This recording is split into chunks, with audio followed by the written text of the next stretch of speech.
ಸ್ನೇಹಿತರೆ, ನಮ್ಮ ಒಂದು ರಾಜ್ಯದಲ್ಲಿ ಈ ಒಂದು ಪೊಲೀಸ್ ಇಲಾಖೆಗೆ ಸೇರುವಂತ ಒಂದು ಕನಸು ಕಂಡಿರುವಂತ ಹಲವಾರು ಯುವ ಜನತೆಗೆ ನಮ್ಮ ರಾಜ್ಯ ಸರ್ಕಾರದಿಂದ ಒಂದು ಒಳ್ಳೆಯ ಗುಡ್ ನ್ಯೂಸ್ ನ ಕೊಟ್ಟಿದೆ ಅಂತಾನೆ ಹೇಳ್ಬೋದು. ಯಾಕಂತಂದ್ರೆ ನಮ್ಮ ಒಂದು ಪೊಲೀಸ್ ಇಲಾಖೆಯಲ್ಲಿ 8,176 ಹುದ್ದೆಗಳ ಭರ್ತಿ ಮಾಡೋದಕ್ಕೆ ಇವಾಗ ಆದೇಶನ ಹೊರಡಿಸಿರುವಂತದ್ದು. ಅದು ಸಿವಿಲ್ ಪೊಲೀಸ್ ಆಗಿರ್ಬೋದು, ಈ ಒಂದು KSRP ಪೊಲೀಸ್ ಆಗಿರ್ಬೋದು, ಹಲವು ವಿಭಾಗಗಳಲ್ಲಿ ಈ ಒಂದು ನೇಮಕಾತಿ ನಡೆಯುವಂತದ್ದು. ಅದೇ ರೀತಿಯಾಗಿ ಸ್ನೇಹಿತರೆ, ಇದ್ರ ಬಗ್ಗೆ ನಾನು ಕಂಪ್ಲೀಟ್ ಡೀಟೇಲ್ಸ್ ನ ಹೇಳ್ತಾ ಹೋಗ್ತೀನಿ. ಏನೆಲ್ಲ ದಾಖಲಾತಿಗಳು ಬೇಕಾಗುತ್ತೆ, ಯಾವ ರೀತಿಯಾಗಿ ನೀವು ಈ ಒಂದು ಅಪ್ಲಿಕೇಶನ್ ಹಾಕ್ಬೇಕಾಗುತ್ತೆ, ಇದ್ರ ಬಗ್ಗೆ ನಾನು ಕಂಪ್ಲೀಟ್ ಡೀಟೇಲ್ಸ್ ನ ಹೇಳ್ತಾ ಹೋಗ್ತೀನಿ. ಅದಕ್ಕೂ ಫಸ್ಟ್ ನಮ್ಮ ಒಂದು ಚಾನಲ್ಗೆ ಯಾರೇನು ಸಬ್ಸ್ಕ್ರೈಬ್ ಆಗಿಲ್ಲ, ದಯವಿಟ್ಟು ಕೂಡ ಸಬ್ಸ್ಕ್ರೈಬ್ ಮಾಡ್ಕೊಳ್ಳಿ ಅಂತ ನಾನು ಹೇಳೋದಕ್ಕೆ ಇಷ್ಟಪಡ್ತೀನಿ ಸ್ನೇಹಿತರೆ. ಇವಾಗ ಮೊದಲನೇದಾಗಿ ಒಂದು ಪೊಲೀಸ್ ಇಲಾಖೆಯಲ್ಲಿ ನಿಮಗೆ ಮೊದಲನೇದಾಗಿ ಎಷ್ಟು ಹುದ್ದೆಗಳಿದೆ ಅಂತ ನೋಡೋದಾದ್ರೆ, ನಿಮಗೆ 8,176 ಹುದ್ದೆಗಳು ಖಾಲಿ ಇರುವಂತದ್ದು. ಅದೆಲ್ಲದಕ್ಕೂ ಕೂಡ ಅಂದ್ರೆ ಎಲ್ಲಾ ವಿಭಾಗಗಳು ಸೇರಿ ನಿಮ್ಗೆ 8,176 ಹುದ್ದೆಗಳು ಖಾಲಿ ಇರುವಂತದ್ದು. ಅದೆಲ್ಲದಕ್ಕೂ ಕೂಡ ಭರ್ತಿ ಮಾಡೋದಕ್ಕೆ ಇವಾಗ ರಾಜ್ಯ ಸರ್ಕಾರದಿಂದ ಒಂದು ಆದೇಶನು ಕೂಡ ಹೊರಡಿಸಿರುವಂತದ್ದು. ಇದರಲ್ಲಿ ನಿಮ್ಗೆ ನೇರವಾದ ಒಂದು ನೇಮಕಾತಿ ಇರುವಂತದ್ದು. ಅದೇ ರೀತಿಯಾಗಿ ಒಂದು ಸಿವಿಲ್ ಮತ್ತು ಈ ಒಂದು KSRP ಕಾನ್ಸ್ಟೇಬಲ್ ಈ ಒಂದು ಪ್ರಮುಖ ಹುದ್ದೆಗಳಿರುವಂತದ್ದು. ಅದೇ ರೀತಿಯಾಗಿ ಒಂದು ಪರಿಷ್ಕೃತ ಈ ಒಂದು ಮೀಸಲಾತಿನೂ ಕೂಡ ಅನ್ವಯ ಆಗುವಂತದ್ದು. ಇದ್ರ ಬಗ್ಗೆ ಅಧಿಕೃತವಾಗಿ ಆದೇಶನ ಹೊರಡಿಸಿರುವಂತದ್ದು ಈ ಒಂದು ಮಾರ್ಚ್ 4ನೇ ತಾರೀಕಲ್ಲಿ ಇದ್ರ ಬಗ್ಗೆ ಕಂಪ್ಲೀಟ್ ಆಗಿ ಒಂದು ಆದೇಶನ ಕೊಟ್ಟಿರುವಂತದ್ದು ರಾಜ್ಯ ಸರ್ಕಾರದಿಂದ. ಮೊದಲನೇದಾಗಿ ಈ ಒಂದು ಸಿವಿಲ್ ಪೊಲೀಸ್ ಕಾನ್ಸ್ಟೇಬಲ್ಗೆ ಈ ಒಂದು ಕಲ್ಯಾಣ ಕರ್ನಾಟಕದಲ್ಲಿ 610 ಹುದ್ದೆಗಳನ್ನ ಭರ್ತಿ ಮಾಡುವಂತದ್ದು. ನಂತರ ಈ ಒಂದು ರಿಸರ್ವ್ ಪೊಲೀಸ್ ಈ ಒಂದು ಕಾನ್ಸ್ಟೇಬಲ್ಗೆ ಈ ಒಂದು ಕಲ್ಯಾಣ ಕರ್ನಾಟಕ ಭಾಗದಲ್ಲಿ 132 ಹುದ್ದೆಗಳನ್ನ ನೇಮಕ ಮಾಡುವಂತದ್ದು. ಇತರೆ ಜಿಲ್ಲೆಗಳೆಲ್ಲ ಸೇರಿ 1,500 ಅಂದ್ರೆ 1,500 ಹುದ್ದೆಗಳಿಗೆ ನೇಮಕ ಮಾಡುವಂತದ್ದು, ಭರ್ತಿ ಮಾಡುವಂತದ್ದು. ಒಟ್ಟು ನಿಮ್ಗೆ ಈ 2,032 ಹುದ್ದೆಗಳು ಭರ್ತಿ ಮಾಡುವಂತದ್ದು. ಸಶಸ್ತ್ರ ಪೊಲೀಸ್ ಕಾನ್ಸ್ಟೇಬಲ್ಗೆ ನಿಮ್ಗೆ ಒಂದು ಕಲ್ಯಾಣ ಕರ್ನಾಟಕ ಭಾಗಗಳಿಂದ 275 ಹುದ್ದೆಗಳನ್ನ ಭರ್ತಿ ಮಾಡುವಂತದ್ದು. ಇನ್ನು ಉಳಿದಂತೆ ಇತರೆ ಜಿಲ್ಲೆಗಳೆಲ್ಲ ಸೇರಿ 1,375 ಹುದ್ದೆಗಳನ್ನ ಭರ್ತಿ ಮಾಡುವಂತದ್ದು. ಒಟ್ಟು ನಿಮ್ಗೆ 1,650 ಹುದ್ದೆಗಳನ್ನ ಭರ್ತಿ ಮಾಡುವಂತದ್ದು. ಅಂದ್ರೆ ಈ ಒಂದು ಕಂಪ್ಲೀಟ್ ಆಗಿ ಕಲ್ಯಾಣ ಕರ್ನಾಟಕಕ್ಕೆ ಸಪರೇಟ್ ಆಗಿ ಇಷ್ಟು ಹುದ್ದೆಗಳಂತ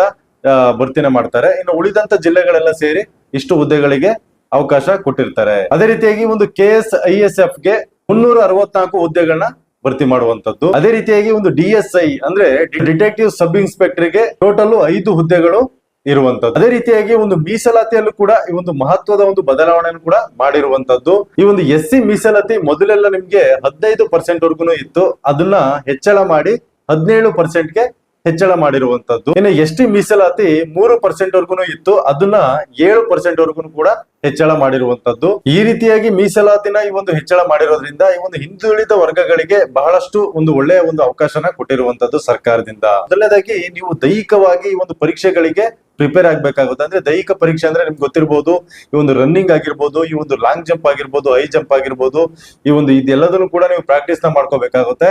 ಇದೆಲ್ಲದೂ ಕೂಡ ಇರುವಂತದ್ದು. ಅದೇ ರೀತಿಯಾಗಿ ಒಂದು ಲಿಖಿತ ಪರೀಕ್ಷೆ ಕೂಡ ನೀವೆಲ್ಲರೂ ಕೂಡ ಪ್ರಿಪೇರ್ ಆಗ್ಬೇಕಾಗುತ್ತೆ. ಈ ಒಂದು ಸಾಮಾನ್ಯ ಜ್ಞಾನ ಆಗಿರ್ಬೋದು, ಈ ಒಂದು ಸಂವಿಧಾನ ಆಗಿರ್ಬೋದು, ಅದೇ ರೀತಿಯಾಗಿ ಒಂದು ಕರ್ನಾಟಕ ಇತಿಹಾಸದ ಬಗ್ಗೆನೂ ಕೂಡ ಹಲವಾರು ರೀತಿಯಾಗಿ ನೀವು ತಿಳ್ಕೊಬೇಕಾಗುತ್ತೆ, ಸ್ಟಡಿ ಮಾಡ್ಬೇಕಾಗುತ್ತೆ. ಅದ್ರ ಬಗ್ಗೆ ಎಲ್ಲದ್ರ ಬಗ್ಗೆನೂ ಕೂಡ ನೀವು ಸ್ಟಡಿ ಮಾಡಿದ್ರೆ ನಿಮ್ಗೆ ಅಪ್ಲಿಕೇಶನ್ ಹಾಕಿದ ನಂತರದಲ್ಲಿ ನಿಮ್ಗೆ ಆ ಒಂದು ಎಕ್ಸಾಮ್ ಗಳನ್ನೆಲ್ಲನೂ ಕೂಡ ಪಾಸ್ ಮಾಡೋದಕ್ಕೆ ಬಹಳಷ್ಟು ಈಸಿ ಆಗುವಂತದ್ದು.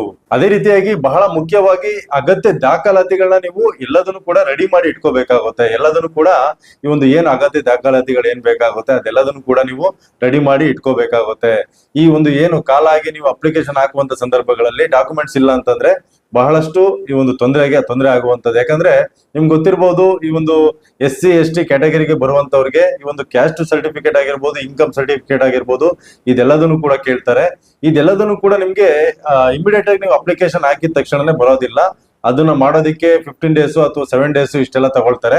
ಹಾಗಾಗಿ ಎಲ್ಲಾ ದಾಖಲಾತಿಗಳನ್ನು ಕೂಡ ಇವಾಗಲೇ ರೆಡಿ ಮಾಡಿ ಇಟ್ಕೊಂಡಿದ್ರೆ ನೀವು ಇಮಿಡಿಯೇಟ್ ಆಗಿ ಅಪ್ಲಿಕೇಶನ್ ಹಾಕೋದಿಕ್ಕೆ ತುಂಬಾನೇ ಈಸಿ ಆಗುವಂತದ್ದು. ಅದೇ ರೀತಿಯಾಗಿ ಈ ಒಂದು ಅಧಿಕೃತವಾಗಿ ಒಂದು ನೋಟಿಫಿಕೇಶನ್ ಕೂಡ ಅವಾಗವಾಗ ಗಮನಿಸ್ತಿರ್ಬೇಕಾಗುತ್ತೆ. ಯಾವಾಗ ನೋಟಿಫಿಕೇಶನ್ ಕೊಡ್ತಾರೆ ಆ ಒಂದು ಅರ್ಜಿ ಹಾಕೋದಿಕ್ಕೆ, ಆ ಸಂದರ್ಭಗಳಲ್ಲಿ ನೀವು ಇಮಿಡಿಯೇಟ್ ಆಗಿ ಅಪ್ಲಿಕೇಶನ್ ನ ಹಾಕ್ಬೋದು. ಹಾಗೇನೆ ಇದಕ್ಕೆ ಅರ್ಜಿ ಹಾಕೋದಿಕ್ಕೆ ಏನೆಲ್ಲ ದಾಖಲಾತಿಗಳು ಬೇಕು ಅಂತ ನಾನು ಇವಾಗ ಹಂಗೆ ರಫ್ ಆಗಿ ಹೇಳ್ತಾ ಹೋಗ್ತೀನಿ. ಇನ್ನು ಕೆಲವೊಂದು ದಾಖಲಾತಿಗಳು ಚೇಂಜ್ ಆಗ್ಬೋದು, ಅದನ್ನು ಕೂಡ ನೀವು ರೆಡಿ ಮಾಡ್ಕೋಬೇಕಾಗುತ್ತೆ. ಮೊದಲನೇದಾಗಿ ಆಧಾರ್ ಕಾರ್ಡ್ ಬೇಕಾಗುವಂತದ್ದು. ನಂತರ ನಿಮ್ಮ ಒಂದು 10th ಅಥವಾ PUC ಒಂದು ಮಾರ್ಕ್ಸ್ ಕಾರ್ಡ್ ಕೂಡ ಬೇಕಾಗುತ್ತೆ. ಅದೇ ರೀತಿಯಾಗಿ ನೀವು ಏನ್ ಎಜುಕೇಶನ್ ಮಾಡಿರ್ತೀರಾ, ಅದು ಯಾವ ಒಂದು ಹುದ್ದೆಗೆ ನೀವು ಆ ಒಂದು ಅಪ್ಲಿಕೇಶನ್ ಹಾಕ್ತೀರಾ, ಈ ಒಂದು ಡಿಗ್ರಿ ಮೇಲೆ ಕೇಳಿದ್ರೆ ಡಿಗ್ರಿ ಮೇಲೆ ಕೂಡ ನೀವು ಹಾಕ್ಬೇಕಾಗುತ್ತೆ. ಎಲ್ಲದನ್ನು ಕೂಡ ನೀವು ರೆಡಿ ಮಾಡಿ ಇಟ್ಕೋಬೇಕಾಗುತ್ತೆ ಸ್ನೇಹಿತರೆ. ಅದೇ ರೀತಿಯಾಗಿ ಒಂದು SC ST ಈ ಒಂದು OBC ಕ್ಯಾಟಗರಿಗೆ ಬರುವಂತವ್ರಿಗೆ ಈ ಒಂದು ಕ್ಯಾಸ್ಟ್ ಸರ್ಟಿಫಿಕೇಟ್ ಆಗಿರ್ಬೋದು, ಇನ್ಕಮ್ ಸರ್ಟಿಫಿಕೇಟ್ ಆಗಿರ್ಬೋದು, ಅದೇ ರೀತಿಯಾಗಿ ಒಂದು ರೆಸಿಡೆನ್ಸಿಯಲ್ ಸರ್ಟಿಫಿಕೇಟ್ ಆಗಿರ್ಬೋದು, ಅಂದ್ರೆ ಈ ಒಂದು ಆದಾಯ ದೃಢೀಕರಣ ಪತ್ರ ಏನ್ ಬರುತ್ತೆ ಅದನ್ನು ಕೂಡ ನೀವು ರೆಡಿ ಮಾಡಿ ಇಟ್ಕೊಂಡಿರ್ಬೇಕಾಗುತ್ತೆ. ಇದೆಲ್ಲದೂ ಕೂಡ ಈಸಿಯಾಗಿ ಮಾಡೋದಕ್ಕೆ ಆಗೋದಿಲ್ಲ. ನೀವು ಅಪ್ಲಿಕೇಶನ್ ಹಾಕಿ 7 ಡೇಸ್ ಅಥವಾ 15 ಡೇಸ್ ತಗೊಳುತ್ತೆ. ಹಾಗಾಗಿ ಇದನ್ನೆಲ್ಲದಕ್ಕೂ ಕೂಡ ಇವಾಗಲೇ ಅಪ್ಲಿಕೇಶನ್ ಹಾಕಿ ನೀವು ರೆಡಿ ಮಾಡಿ ಇಟ್ಕೋಬೇಕಾಗುತ್ತೆ. ಅದೇ ರೀತಿಯಾಗಿ ಈ ಎಲ್ಲದನ್ನು ಕೂಡ ನೀವು ಈ ಒಂದು ಕ್ಯಾಸ್ಟ್ ಇನ್ಕಮ್, ಈ ಒಂದು ಏನು ರೆಸಿಡೆನ್ಸಿಯಲ್ ಸರ್ಟಿಫಿಕೇಟ್ ಏನಿದೆ, ಇದೆಲ್ಲದನ್ನು ಕೂಡ ನೀವು ಇಂಗ್ಲಿಷ್ ಅಲ್ಲೇ ಮಾಡಿಟ್ಕೊಂಡ್ರೆ ಬಹಳ ಉತ್ತಮ ಅಂತ ನಾನು ಹೇಳೋದಕ್ಕೆ ಇಷ್ಟಪಡ್ತೀನಿ.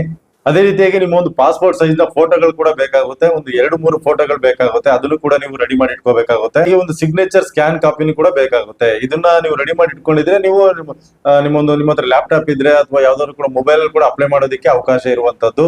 ನೀವು ಅಲ್ಲಿ ಕೂಡ ಅಪ್ಲೈನ ಮಾಡಬಹುದು. ಅದೇ ರೀತಿಯಾಗಿ ಯಾರಾದ್ರೂ ಕೂಡ NCC ಕಲ್ತಿದ್ರೆ ಈ ಒಂದು NCC ಸರ್ಟಿಫಿಕೇಟ್ ಕೂಡ ಬೇಕಾಗುತ್ತೆ. ಅದನ್ನು ಕೂಡ ಇಟ್ಕೊಂಡಿದ್ರಿ. ಯಾರಿಗೆಲ್ಲ ಈ ಒಂದು NCC ಹೋಗಿದ್ದೀರಾ ಅವರು NCC ಸರ್ಟಿಫಿಕೇಟ್ ಇದ್ರೆ ಅದು ಕೂಡ ಬಹಳ ಉತ್ತಮ. ಸ್ನೇಹಿತರೆ, ಈ ಒಂದು ವಿಡಿಯೋ ನಿಮ್ಗೆ ಇಷ್ಟ ಆಯ್ತು ಅಂತ ಅನ್ಕೊಳ್ತೀನಿ. ಈ ವಿಡಿಯೋ ಏನಾದ್ರು ಇಷ್ಟ ಆಗಿದ್ರೆ ದಯವಿಟ್ಟು ಕೂಡ ಒಂದು ಲೈಕ್ ಮಾಡಿ, ಹಾಗೆ ನಮ್ಮ ಒಂದು ಚಾನಲ್ಗೆ ಸಬ್ಸ್ಕ್ರೈಬ್ ಮಾಡಿ ಅಂತ ಹೇಳ್ತಾ ಈ ಒಂದು ವಿಡಿಯೋ ಇಲ್ಲಿ ಮುಗಿಸ್ತಾ ಇದ್ದೀನಿ. ಮುಂದಿನ ವಿಡಿಯೋದಲ್ಲಿ ಮತ್ತೆ ಸಿಗ್ತೀನಿ. ಧನ್ಯವಾದ ಸ್ನೇಹಿತರೆ.